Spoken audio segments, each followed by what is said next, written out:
All right, welcome to Talkin' Investing. I am Tom, and as always, this is not financial advice. Today, I want to talk about inflation, or the CPI data that just came out. So I'm making this video just a few minutes after it came out, and obviously the market is having a negative knee-jerk reaction to this. I want to go through the report a little bit in detail and see exactly what it means.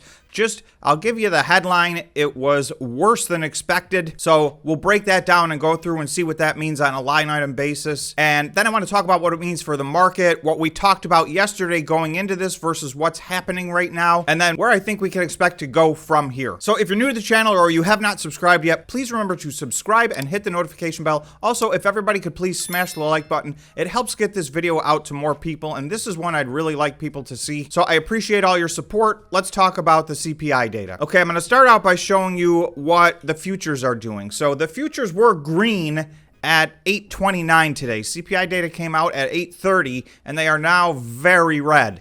So the S&P is down over 2%. The NASDAQ is now down 2.9% in pre-market. We'll see if that trend follows. I suspect that it will. There's going to be some knee-jerk downward pressure. This is what we talked about on yesterday's video. Bitcoin immediately dropped about $1,400 in a 15-minute period. So it was actually reaching some new local highs, and then it just immediately at 8:30 dropped.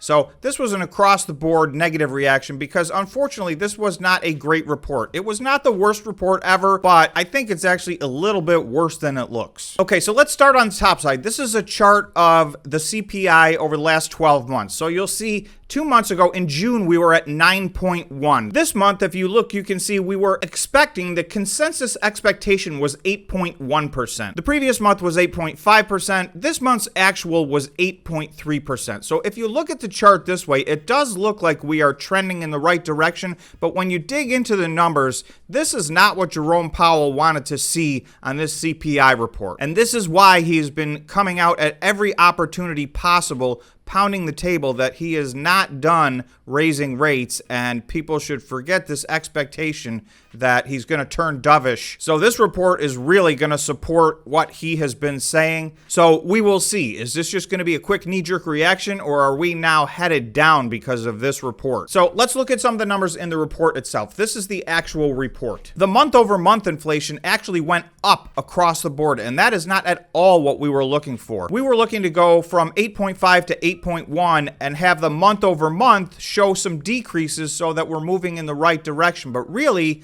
minus energy, we were pretty much up almost straight across the board. Let's take it from the top and just look. So food was up 0.8. Food at home was up 0.7. Food away from home, in other words, eating out, that was up 0.9. So those were trending in the right direction. We've got to see that food number start to go down because essentially that's your grocery bill. Walking through the grocery aisle is nothing but sticker shock for me. So this does not surprise me at all. I have not seen any pullback at all. It does seem worse. It even actually seems even worse than this number that they're showing. Energy was down 5%.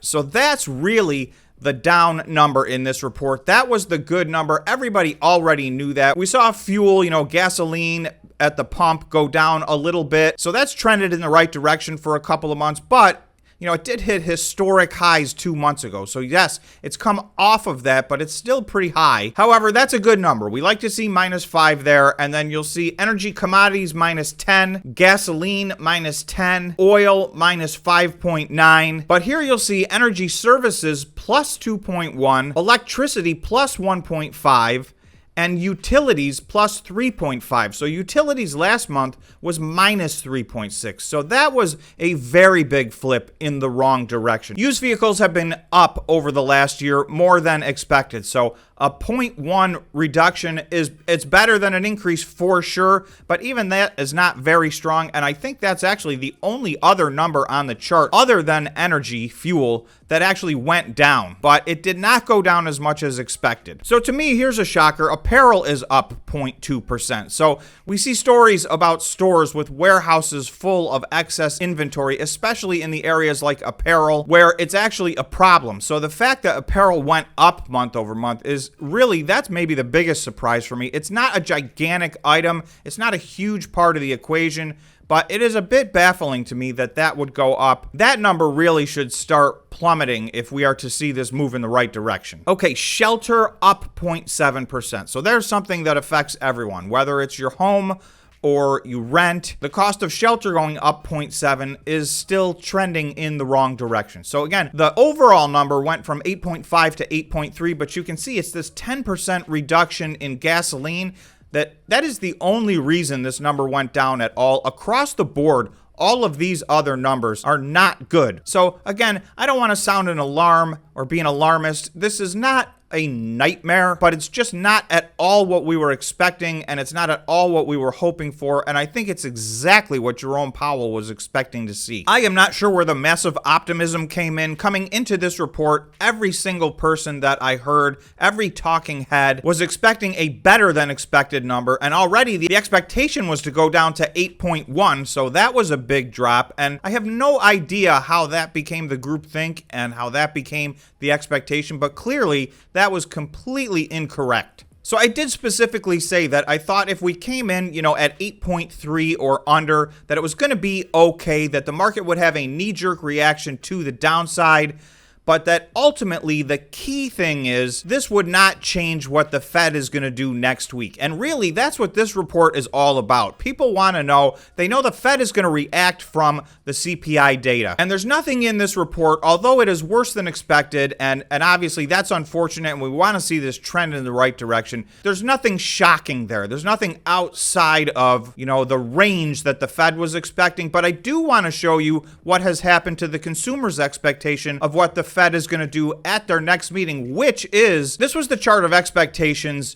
at 8:25. So this was 5 minutes before CPI data was released. So at this point, the market was fairly convinced. 90% chance of a 75 basis point hike happening, 10% chance of a 50 basis point. So again, this was immediately before the CPI data came out. I'm now going to go to right after the CPI data came out. So you can see immediately after the data came out, 0.5 isn't even on this list anymore. So that went from 10% to 0%. 75 basis points went from 90% down to 80% because 20% of the people now think there's a chance of a 1.0% Fed rate hike. So this still sits at the absolute vast majority, pricing in 75 basis points. That is what we expected. That is what I've been saying on this channel all month, that I just didn't think, unless the CPI was a train wreck, I thought there was no stopping the Fed from doing 75. I never really thought there was a realistic chance of a 50 basis point hike. That would go against every single thing that Jerome Powell has been saying at every opportunity that he gets. So nobody should be surprised that we're looking at a 75 basis point hike. However, we now have people building in a 20% chance that there's going to be a 1% rate hike. So that would be unprecedented. I don't think the Fed's going to do that. I don't think there was anything in this report so drastic that they would jump to that measure, and they have to be somewhat measured. A third 75 basis point hike in a row is already extremely aggressive. So that is still my expectation. So not at all what we were looking for, not at all what we were expecting, but not so far outside of the realm to the upside that it's going to change what the Fed is going to do, although it may change their talking points. This strengthens Jerome Powell's argument that he needs to continue to fight inflation, and the Fed's number one priority is to get inflation back down to that 2%, which is their target rate, because clearly this report shows we are not moving in that direction at all right now. I think you can expect to see next week a 75 basis point hike. So could it be 1%, 1 full percent? I guess that's possible. To me, I really still think that's not the smartest move. I don't think that's what he's going to do, but I do think he's going to say 75 basis points and have some harsh language that goes along with it, almost a little bit of an I told you so, that listen, we're not where we want to be, and we need to keep the pressure on to get inflation down. So just a quick look to show you what the knee-jerk reaction was. This is Bitcoin on the 15-minute time frame. So you can see this is the 830 candle. So prior to that, Bitcoin was actually at a local high of 22,800. So Bitcoin was on the rise. immediately you can see in these 15-minute candles, this first 15-minute candle was down almost $1,000, and we've been down since then. So we will see if we find a bottom today or tomorrow and turn around. But this is that pullback that I was talking about, both in the cryptocurrency world and across the equity markets. So I'm going to close out the video. It looks like the market is opening right now, and it is holding those losses. The S&P is down around 2%. The Nasdaq's approaching down 3%. Bitcoin is still down quite a bit. So I will check in later today, but that's kind of the summary of the CPI inflation data. To sum up, it was not good. It was not great. It was a little bit worse than expected, but I don't think it was so much worse than expected that it's going to change what the Federal Reserve is going to do next week. And that really is the biggest factor involved in this inflation report. So that's all I've got for you on inflation and the CPI data today. Thanks so much for watching. Remember to subscribe to the channel and smash the like button, and I will see you in the next video.